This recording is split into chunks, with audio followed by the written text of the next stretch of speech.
Have you ever wondered how artificial intelligence is helping solve medical problems? Or how medical research is making it easier to predict your genetic risks for disease? Hi, I'm Kathy Werzer. Tomorrow's Cure, a podcast from Mayo Clinic and PRX, is back for Season 2. Join me as I interview experts who are shaping the future of healthcare with groundbreaking advancements. What they describe may sound futuristic, but listen and you'll find out. Tomorrow's Cure is already here. Find it now wherever you get your podcasts. This is Mayo Clinic Kids, a podcast from Mayo Clinic where we discuss the latest pediatric research and recommendations to help keep your kids laughing and thriving. I'm Dr. Angela Matkey, a pediatrician with Mayo Clinic in Rochester, Minnesota. This episode, Help! My kid won't sleep!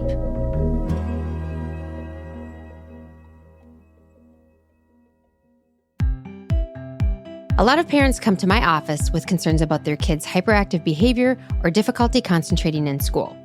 And sometimes those kids go on to get evaluated for ADHD. But we might also ask about their sleep. Sleep apnea is very common. It affects about 1 to 5% of children. And sleep apnea can make you tired or sleepy. But in children, it can mimic ADHD. It can make them hyperactive and have attention issues. You know, if you think about kids who are up past their bedtime, they get more and more hyper kind of as the night goes on. They're tired, but they're not necessarily going to go to bed easily. And kids with sleep apnea behave in that way all day long. You know, it's hard because the time where sleep apnea is really prevalent is the time where kids are starting school. Sleep apnea is really prevalent, you know, in 2 to 8-year-olds. And that's the time when kids have big tonsils and adenoids. Sleep apnea in children is often because the tonsils and adenoids are enlarged. Early school-age kids might have school issues and attention issues and focusing issues might be flagged.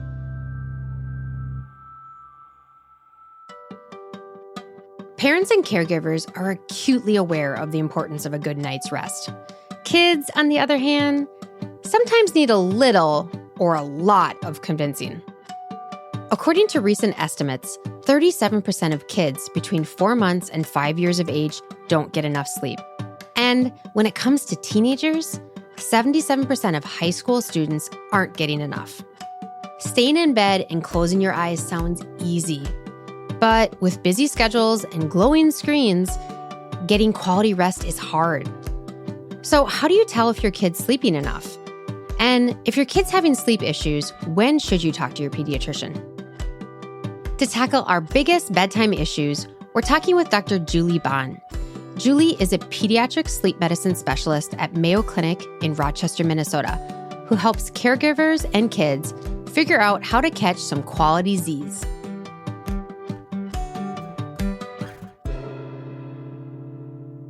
Julie, thank you so much for joining us today. I'm really excited to have you here talking about, I think, what every parent and family has struggled with, getting their child, their baby, their teenager to sleep. Thank you so much for having me here. I'm thrilled to be here to talk about this subject. Well, I think it's really fundamentally important for us to understand, why do kids sleep? What is actually happening with our kids' bodies while they sleep? Sleep is so important for growth and development. Babies spend over half their time sleeping. So basically their fundamental job is to sleep and to grow, and that really impacts how they grow and develop. We don't know everything that sleep does for us. A lot of that research is still out there, but we know it is important. It's evolutionarily conserved in, species, and it's thought to play a role in memory consolidation and learning and kind of resetting the brain. But it is clearly really important for kids to sleep well and get enough sleep, which is hard. Our culture doesn't necessarily prioritize sleep for kids. When you said babies spend more than half of their time sleeping, I think some parents probably went, I wish my child slept that much. Yes. So how much sleep do kids actually need? Babies, infants up to 1 year of age need anywhere from 12 to 16 hours of sleep at night. So that's between overnight and naps. And so as an infant, they're going to get that sleep in piecemeal. But as they get older and closer to a year of age, that sleep is going to become more consolidated. 1 to 2-year-olds need between 11 and 14 hours. 3 to 5-year-olds need 10 to 13. 6 to 12-year-olds still need 9 to 12 hours of sleep. And I think when we get into school, that's where things can get really shortchanged. And those early school age kids still have that clock where they're going to wake up early in the morning. Most kids that age, no matter how late they go to bed, they may be up between 6 and 7. So their bedtime is really important. So if their bedtime isn't early enough, they're not going to get enough sleep. And then teenagers still need 8 to 10 hours, another group that can be chronically sleep deprived because they have a tendency to stay up late and sleep in. And the demands of activities and homework and things like that can shortchange their sleep. I'm glad you brought that up because it feels like we spend the first decade of our lives just trying to convince our kids to sleep and trying to create good sleep schedules. But then all of a sudden you get to middle school and high school and it's like switch flips and you're trying to convince that teenager that they need to wake up before 1 p.m. Do we know if there's like a medical or a physiological reason for that? Yeah, there absolutely is. So all of us have 2 drives to go to sleep at night. One is what we call process S. So as soon as we wake up in the morning, chemicals build in our brain and they have to get to a certain level for us to be able to initiate sleep. And napping past the time a child needs to nap or sleeping in late all kind of push that bedtime later.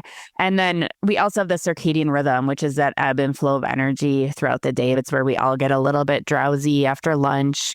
And most adults can fall asleep around 9. They may not choose to fall asleep around 9, but most adults can initiate sleep around 9. And teenagers are pushed later to 11. So physiologically, they do have this tendency to want to stay up a little bit later and sleep in. And then our environment really impacts that. And one of the most potent things that impacts that is light. So light from electronics or a lack of sunlight really impacts a teenager's ability to regulate that circadian rhythm. A lack of sunlight. That's really interesting to point out when I think of so many of my teenagers who are never outside. Particularly, it seems since the pandemic, there's a lot of teenagers that are spending a lot of time in their room with the shades drawn. And so they're exposed to artificial light at night with electronics and they're not exposed to sunlight during the day. So I'm thinking about my own children this week. They are exhausted. They're going to track camp very early and they've got soccer very late. And we had plans for tonight to go out with another family. And I texted him last night and I said, I just can't do it. My kids are so exhausted. So how much of a kid's sleep pattern is determined by their physical need versus lifestyle, habits, activities that get in the way of it? I don't know if anyone studied that, but sleep need is a range. So there are going to be kids who are at the lower end of that range, and there are kids at the higher end of the range. I think if your child seems tired, then inching their sleep pattern to be closer to the higher ends, just to see if that helps, is really worthwhile. Younger kids, seeing if an earlier bedtime helps, because sometimes kids, they miss their window of being tired and they are up later than what their body needs. They get more active and then it just makes bedtime harder. And then I do think our lifestyle really, really impacts sleep. I've seen multiple teenagers and even younger kids who, when we remove those electronics at bedtime, they get a lot more sleep and their sleep issues get better. Yeah, it's such an easy fix, but such a hard one. Exactly. Is there an ideal sleep schedule? And I think I'm specifically talking more about time of day. We know that sleep at nighttime is probably better for our body than sleep during the day. I think with the exception of like younger kids who, again, physiologically need that nap. So shortchanging yourself at night, but trying to make up for that sleep with naps is probably not doing anyone a service. But we all wake up as we cycle through all the sleep stages. So we're always waking up multiple times a night. I think there's been some things that have come up about older societies maybe having some nighttime activity and things like that. But I think in general, sleep at night is better than sleep during the day. And then, looking at when your child has to get up, obviously, ideally, we would probably go to bed at a reasonable time and allow ourselves to wake up on our own rested. But again, our society doesn't allow that. So again, making sure that you're kind of doing the math and walking things back and having that bedtime to be at an appropriate time. You just mentioned allowing our bodies to wake up when we feel rested and stuff. Or is there a definition of what quality ideal sleep is? So most people who don't have other medical issues, if they're giving themselves enough time in bed, will get that quality sleep. Their brain will go through all those sleep stages. It's very rare for me to do a sleep study and not see that normal sleep. And then, another guide is if you allow your child to sleep in the weekend, how late are they sleeping? And if they are sleeping in late, we're probably shortchanging them during the week. And we unfortunately can't make up for a whole week of insufficient sleep on the weekend with just a few days of sleeping in.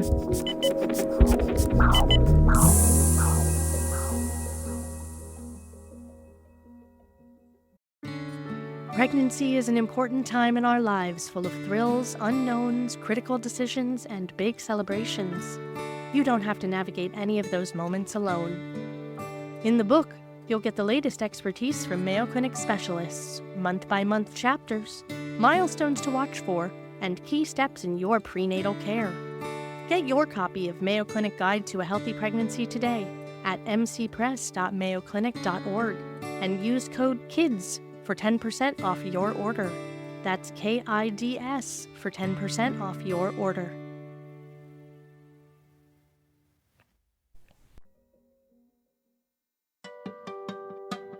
We may never know all the benefits of sleep, but we do know that for kids, sleep is super important for healthy growth and development. And how much sleep your kid needs depends on how old they are. Babies need 12 to 16 hours, and that slowly decreases over time. But 6 to 12-year-olds still need 9 to 12 hours, and teenagers 8 to 10 hours.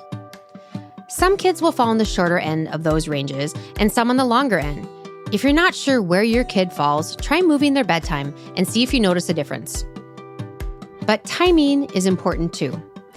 Early school-age kids naturally wake up early, so set their bedtimes accordingly. Teenagers naturally want to go to bed a little later. But regardless of your age, it's best to get most, if not all, of your sleep during the night, and not rely on naps during the day. The good news is most kids will get quality shut-eye every night, as long as they're spending enough time in bed. But that's easier said than done. So let's talk about what gets in the way of sleep.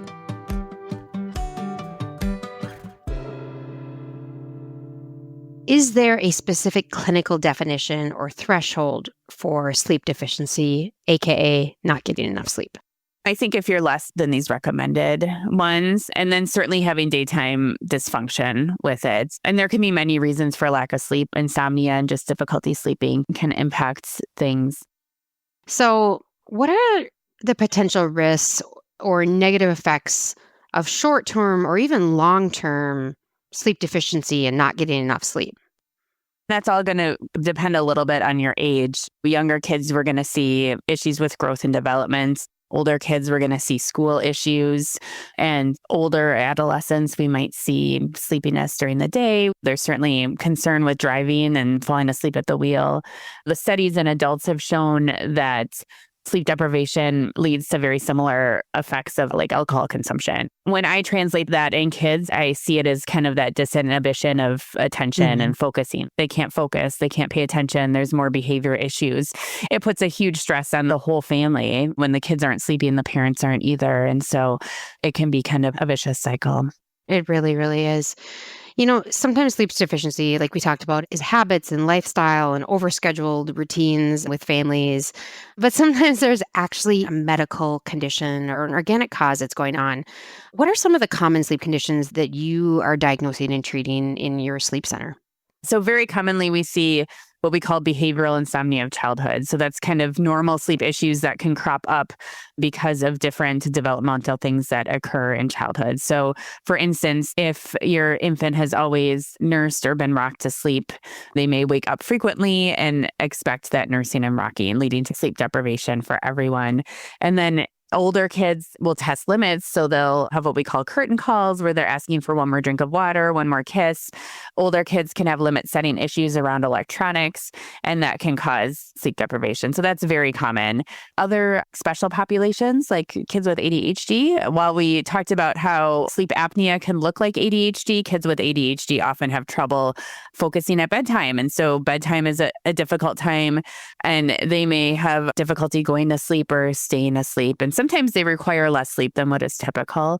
Also, kids with autism, really any kind of neurodevelopmental issue can cause sleep issues. And then teenagers with that delay in that circadian rhythm, that can make it hard for them to go to sleep and get enough sleep. So those are kind of the common things I see. Do you ever see things like hypersomnia or narcolepsy? It's a rarer thing, but it is really under-recognized. Like most people who have narcolepsy or hypersomnia get diagnosed in young adulthood, but had symptoms for 10 years or more and often had symptoms when they're a child.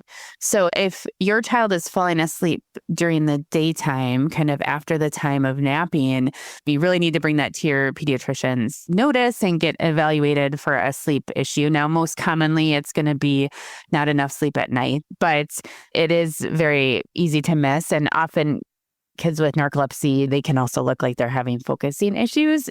Kids are supposed to be more awake than adults. So kids have a very high wakefulness drive in early elementary school, and even teenagers are more awake than adults. It may not seem like that. No, it doesn't. That's because they're probably not getting enough sleep, but they shouldn't be sleepy. And so, just having an awareness of that diagnosis, we have really good treatment for it. So if we can find it and treat it, we can help these kids. Yeah, it's life-changing. Restless leg syndrome is also something that I imagine you see quite often in your clinic. Can you talk a little bit about that?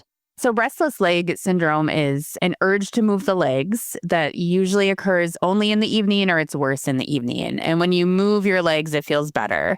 And it can be really hard for kids to describe that sensation. Adults, even with restless leg syndrome, it's just an odd symptom to describe. And it does run in families. So we'll often have another family member who has restless leg syndrome. Or because it is associated with low iron, the mom maybe doesn't have it normally, but may have had some symptoms during pregnancy, and it can make it hard to fall asleep at bedtime. Now, lots of times we're not exactly, because of the kid's age, sure if it's restless leg syndrome, and we might be treating iron to kind of help their sleep. But it is important to screen for that, particularly in older kids who are having trouble going to sleep at bedtime. What about short sleeper syndrome, where some people supposedly only need around 6 hours of sleep a night? Is that a real thing? I think there probably are people who need less than what is typical. But I do think many people who may claim to be short sleepers may be drinking a lot of caffeine or maybe doing other things to try to keep themselves awake during the day and maybe need more than what they're giving themselves. I feel like anecdotally, when I have seen people that say that they don't need much sleep, I think it's their perception. I see them drinking 18 cups of coffee a day. There's a lot of products and drinks on the market that have caffeine in them. Is that something that we have noticed to impact the sleep of our teens? Yeah, absolutely. Caffeine stays in the system for around 6 hours. So any caffeine use later in the day can really impact sleep. And studies show that it can cause more disrupted sleep and poorer sleep. So I think that's another thing to check with your teenager if they're drinking any of those energy drinks, which have a lot of caffeine in them. So teenagers seem to have only two modes that they operate in: asleep or about to sleep. And then toddlers have about three, right? So it's full speed ahead. It's delirious. It should have been asleep like 30 minutes ago. Yes. Or it's completely passed out. Yes. So how do we know what is healthy, just busy, tired, maybe a little overscheduled versus concerning and sleep deprived? Are there specific signs that parents should watch out for, whether it's toddlers, teenagers, etc.? Toddler sleep issues are hard because, like you said, they're in general kind of disinhibited. Even toddlers with sleep apnea, it's really hard to know. We can have toddlers with a lot of sleep apnea, and it's hard to know daytime wise how it's impacting their function. I have had parents, if there's a definite change, they will flag that. I think older kids, if kids have given up naps and have started napping again, that's a sign that maybe things need to be looked into. So once they've started school, they shouldn't usually be napping after age 6 most of the time. If kids are falling asleep in the car past the time of napping, that's another thing to look for. Keeping in mind that screens really keep people awake. So I have like really sleepy kids who there's not a lot of falling asleep because they're on screens a lot. And that even keeps some people with narcolepsy awake. Any significant difficulty going to sleep and staying asleep that you've tried to address some of the environmental things. Snoring 3 or more nights a week, especially with daytime dysfunction, especially if it's gone on for, 3 months or so and not getting better. And, that ADHD diagnosis that maybe isn't quite fitting or the medications aren't quite working, looking at the sleep, I think is really a good idea.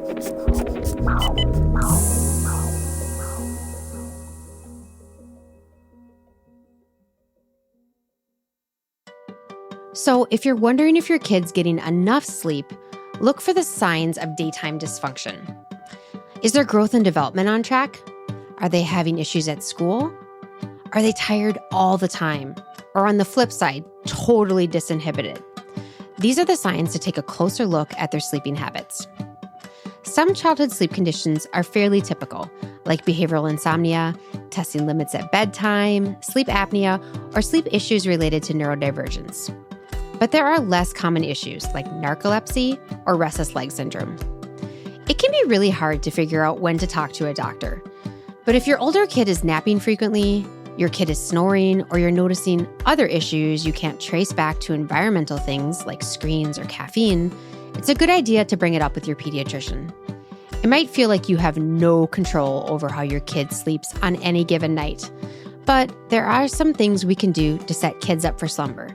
So let's talk about the state of sleep and what you can do at home to get your kid closer to those sweet dreams.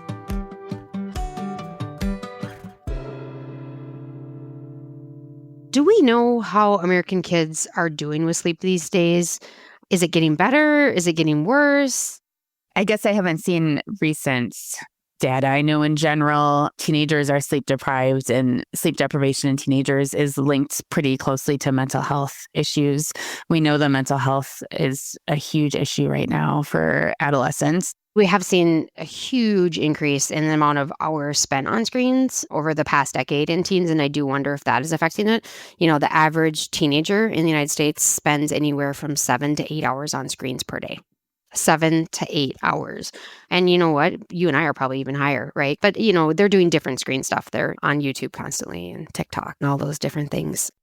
I kind of wonder why parents are reluctant to take the screens away at bedtime. I have families that are really, really good at it, and I have families that tell me they just can't do that. And I know there's a lot of factors that go into it and stuff, but what tips would you give for parents about setting those good screen time habits, and when do they need to take them away?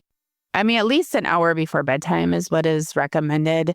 Screens are so pervasive right now, and probably not everything that we're doing on electronics and screens affect sleep the same way. If you're all sitting as a family watching some TV a little bit before bedtime, and then you go into your rooms and go to sleep, the TV is pretty far away. Versus watching videos where that next video keeps loading and your brain just stays awake. And, there are some positive things related to sleep that I think we can do on electronics. I mean, there's lots of great meditation apps, even for kids. And if your child is having sleep issues, that's kind of low-hanging fruits for you as a parent to address. But I think we're all, as parents, trying to do our best to survive and be a parent, which is really hard. And so just working together and seeing what you can do to minimize those things. Mm-hmm. I think it's a lot easier to have good rules around screen time going from young childhood as opposed to all of a sudden as a teenager like setting rules when they haven't had them before. So if you have young kids, then this is the time. And if you have teenagers and you feel like there's an ability to try and rein things in a little bit to optimize sleep, feel empowered to do it, but just expect some pushback, and that's normal. For sure. What about school start times? Has that been a contributor for sleep deprivation or just not getting enough sleep in teens? The literature shows that a start time after 8:30 is really beneficial. It has not shown that teenagers will stay up necessarily later if their start time is later. If their start time is earlier, though, we do know that they don't go to bed earlier. Do you have any general lifestyle recommendations for families that are trying to adjust their sleep routines, sleep schedules, maybe the duration of sleep for their younger ones, especially those babies that they're trying to get on a sleep schedule and those toddlers where we see a lot of the behavioral stuff come in? So first, picking an age-appropriate bedtime. So noticing kind of how your evening is going and when your child is looking a little bit drowsy, and knowing that that window can be kind of short and missing that window can make things worse. So having a bedtime routine, we want that routine to be very similar every night, 20 to 30 minutes in length. Each step takes you and the child closer to bed. So you want to maybe have your snack and then brush your teeth and then get pajamas on and do books. Not do books and then go out and brush your teeth or go have that snack. Now, knowing that if a child is testing limits at bedtime, they're going to ask to go to the bathroom again. So setting some of those limits up front, if that's been an issue too, if you're dealing with a 3-year-old or older. And then having a really similar schedule on the weekends versus the weekdays, knowing that, again, those early elementary school kids aren't going to necessarily sleep in more if they have a later bedtime on the weekends. So just keep it the same, keep it early. And then the older kids, not letting them sleep in more than 1 to 2 hours on the weekends. When you say older kids, are you talking about teens? Yeah. Okay. Any specific other tips for teenagers?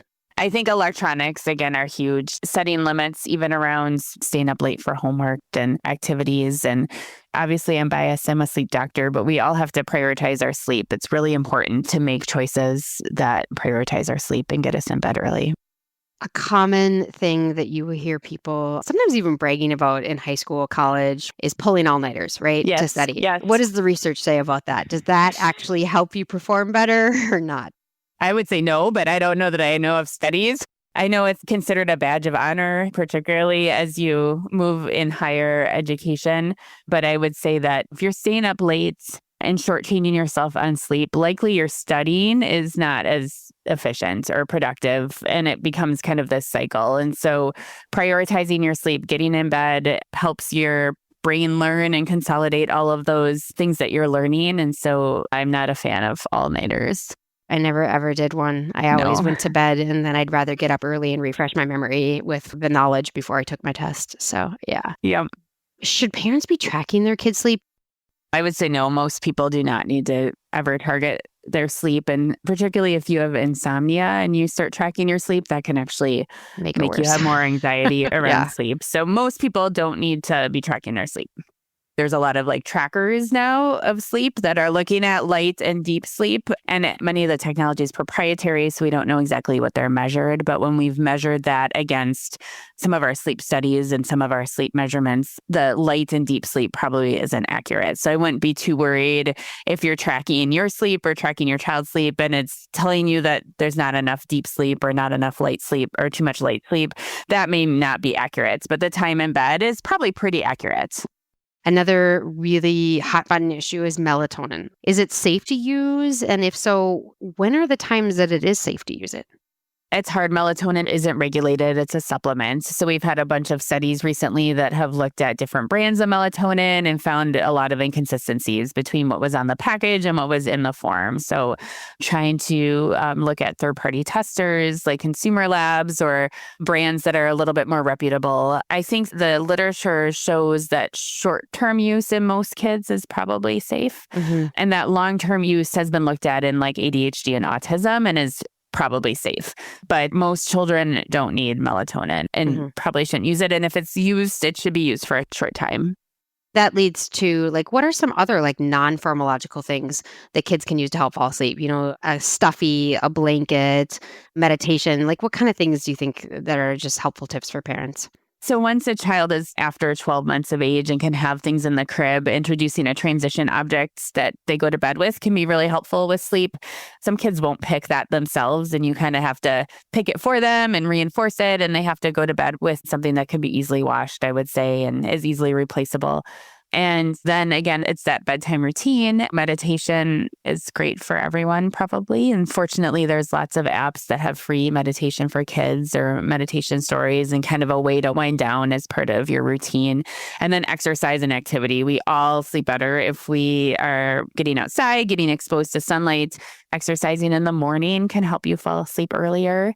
Exercising in the evening can help you stay up later, but really exercising whenever it works is probably the most beneficial for your sleep. Yeah.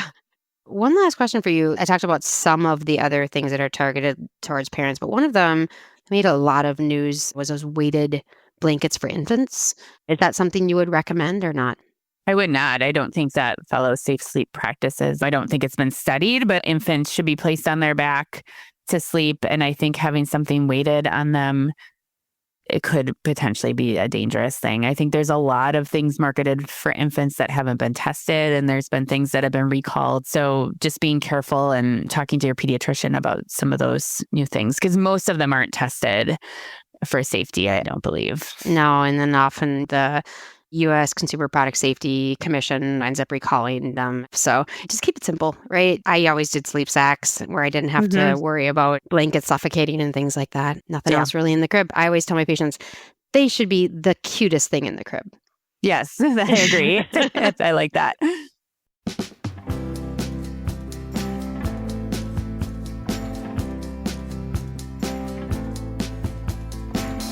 So there are a few things you can do to support your kids' sleep. Limiting screens is a big one. Try to put screens away an hour before bed. For younger kids, picking an age-appropriate bedtime, sticking to a bedtime routine, and keeping the schedule consistent are helpful. A transitional object like a blanket or stuffed animal can help build those habits.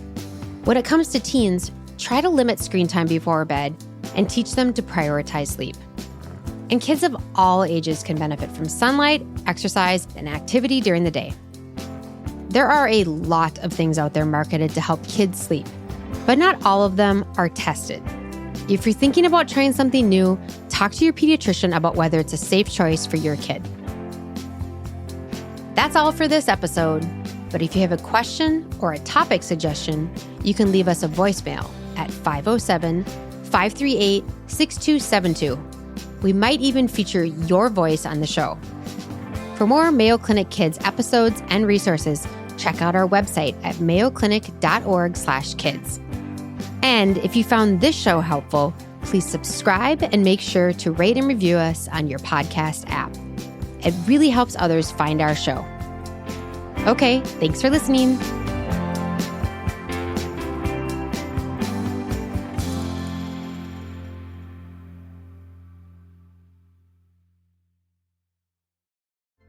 Have you ever wondered how artificial intelligence is helping solve medical problems, or how medical research is making it easier to predict your genetic risks for disease? Hi, I'm Kathy Wurzer. Tomorrow's Cure, a podcast from Mayo Clinic and PRX, is back for Season 2. Join me as I interview experts who are shaping the future of healthcare with groundbreaking advancements. What they describe may sound futuristic, but listen and you'll find out. Tomorrow's Cure is already here. Find it now wherever you get your podcasts. This podcast is for informational purposes only and should not be relied upon as medical or legal advice. Always consult with a qualified healthcare provider for any medical questions. The appearance of any guest does not imply an endorsement of them, their employer, or any entity they represent. The views and opinions are those of the speakers and do not necessarily reflect the views of Mayo Clinic. Reference to any product, service, or entity does not constitute an endorsement of or recommendation by Mayo Clinic.